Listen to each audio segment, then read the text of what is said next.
चंदेरी एक ऐतिहासिक एवं पुरातत्व नगर है और ये पुरातत्व नगर का हाल बेहाल पिछले कई सालों से बना हुआ है, क्योंकि नगर की गलियां हो या सड़कें, चारों तरफ इन सड़कों पर पानी बह रहा है। सड़कों पर कचरा बिखरा हुआ पड़ा है, लेकिन जिम्मेदार अपनी जिम्मेदारी से नजरअंदाज बने हुए हैं।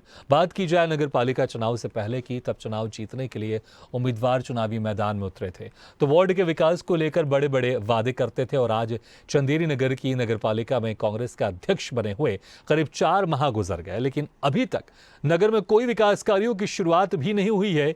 कहीं भी नगर की गलियों की मरम्मत या साफ सफाई जैसी अन्य समस्याओं का निराकरण करने की बात कही जाती है, तो लोगों को नगर पालिका में फंड ना होने का हवाला दे दिया जाता है कि अभी नगर पालिका परिषद में कोई फंड ही नहीं है, जिस वजह से ये विकास कार्य अधूरे पड़े हुए हैं। कहने को राज्य में बीजेपी की सरकार है और इस सरकार में चंदेरी से जन्मे आलोक तिवारी बीजेपी जिला अध्यक्ष के पद पर हैं, लेकिन इतने बड़े दायित्व होने के बावजूद भी यहां के विकास से वंचित हैं।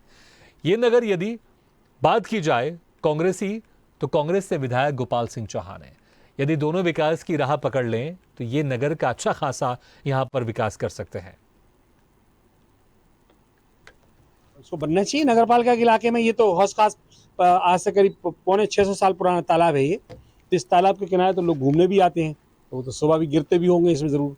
इसको बन जाए तो अच्छा है। ये तो नहीं, उनकी नॉलेज में है ये। अब उनसे बात भी की है तो ये कह रहे हैं कि ये धीरे धीरे एक एक करके कर रहे हैं हम, लेकिन बनना चाहिए। सब चाहते हैं। देखो, सुविधा कौन नहीं चाहता, बनना चाहिए। अच्छा है, बने तो ये कम से कम बच्चे यहाँ से, ये पूरा मोहल्ला है इधर का, कम से कम नहीं तो कम से कम 1500 आदमी तो इधर पूरे इस मोहल्ले के निकलते ही इधर से।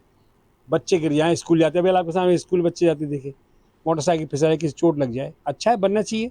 और नगर पालिका इस पर जो है ना ध्यान दे तो अच्छा बन जाए रोड। बहुत परेशानी है, नालियों में कचरा डला रहता है, पानी ऊपर से जाता फर्श से, निकलने में बहुत असुविधा होती है।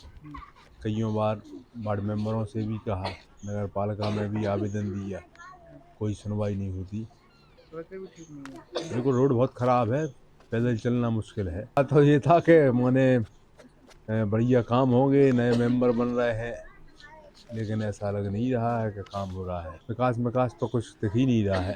आपने इसकी शिकायत वगैरह की है? आवेदन नगर पालिका में भी दिए, अपने क्षेत्रीय पार्षदों को, नगराध्यक्ष को अवगत भी कराया, कोई सुनने वाला नहीं है। यहाँ पर सुबह से लेकर शाम तक नालियों का जो पानी है पूरी रोड पे चलता है, और ना तो नगर पालिका को बार बार इसकी शिकायत कर दी है। 181 पे भी शिकायत की है कि नालियों का गहरीकरण और चौड़ीकरण करवाएं, क्योंकि नालियों की समस्या बहुत है।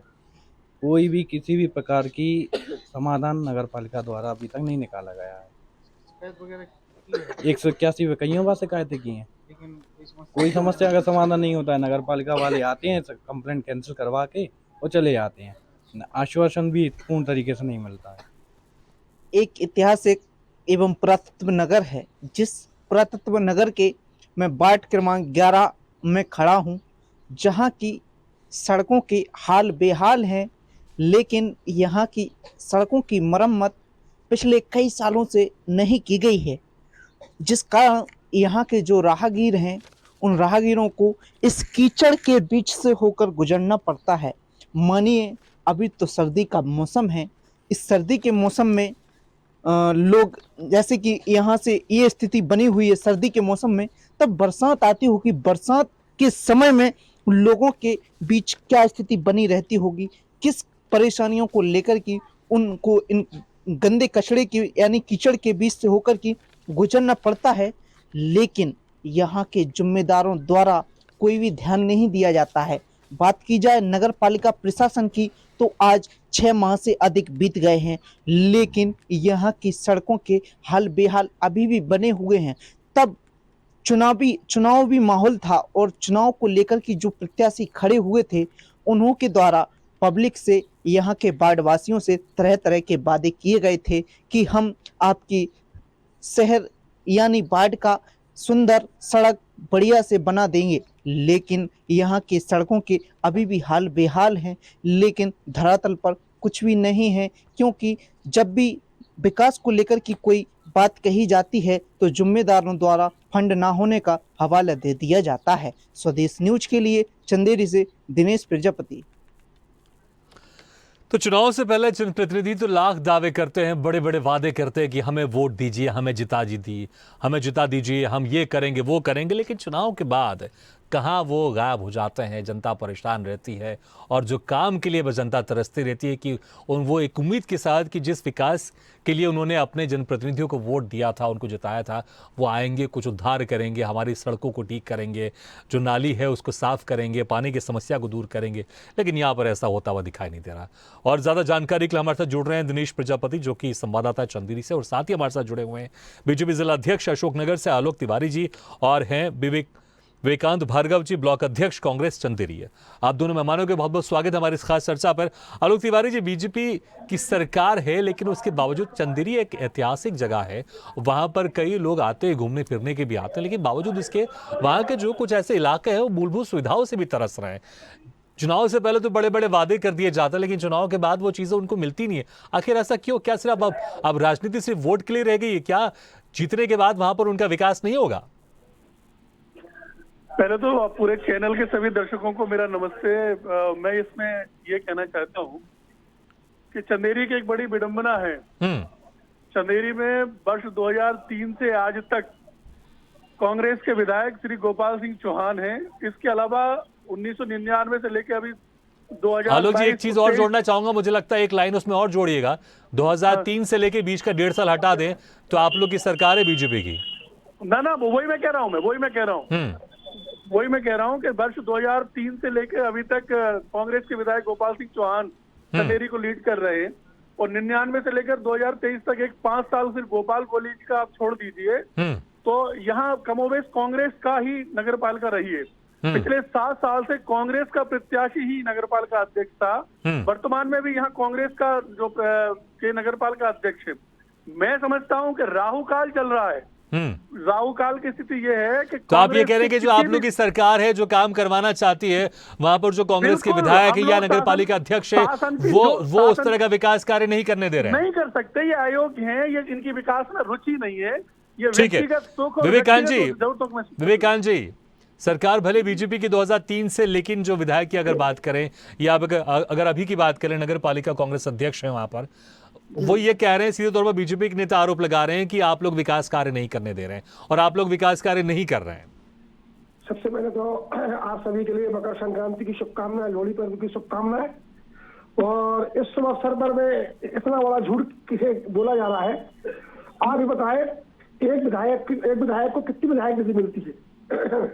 और उस विधायक निधि में 2 नगर पालिकाएं और 300 गांव है, वो कितना विकास करा पाएगा? और आपके जो नगर पालिका जो है वो भी तो कांग्रेस के, जो नगर पालिका अध्यक्ष हैं वो भी कांग्रेस के ही हैं। वो भी माननीय मैं सिर्फ ये निवेदन करना चाहता था कि ये मान लें कि ये विकास नहीं कर सकते, क्योंकि शासन की जो योजनाएं हैं उनको लाने का सबसे महत्वपूर्ण काम विधायक का होता है। आलोक जी, विवेकांत जी, यही हो रहा है, पता है चंदेरी के साथ यही हो रहा है कि आप लोग एक दूसरे पर आरोप लगा रहे हैं, लेकिन पिस कौन रही है? जनता पिस रही है भाई वहां पर। आप लोग दोनों मिलके, आप लोग दोनों पार्टी मिलके विकास क्यों नहीं कर सकते हैं? चंदेरी में मानिए जो कुछ हुआ है वो भारतीय जनता पार्टी ने किया है। कांग्रेस के पास एक ईंट नहीं रखी, कांग्रेस ने ईंट नहीं रखी। ठीक है आलोक जी, समय कम है, विवेकांत जी को अपनी बात करने दीजिए। विवेकांत जी अपनी बात कीजिए। बिल्कुल मेरा मित्र है। आपको चंदेरी में अब तक जो भी विकास कार्य है वो कांग्रेस सरकारों के समय के हैं।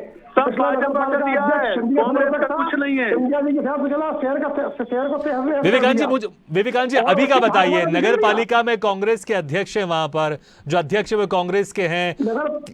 मुझे ये बताइए, जो मूलभूत सुविधाएं वहां पर भी नहीं मिल पा रही है, क्या कुछ हो पाएगा अभी वहां पर नगर पालिका अध्यक्ष की तरफ से, या आप लोग हाथ खड़े कर रहे हैं? ये बता दीजिए आप लोग। ये कुछ नहीं कर सकते। आलोक जी मुझे इसका जवाब लेने दीजिए।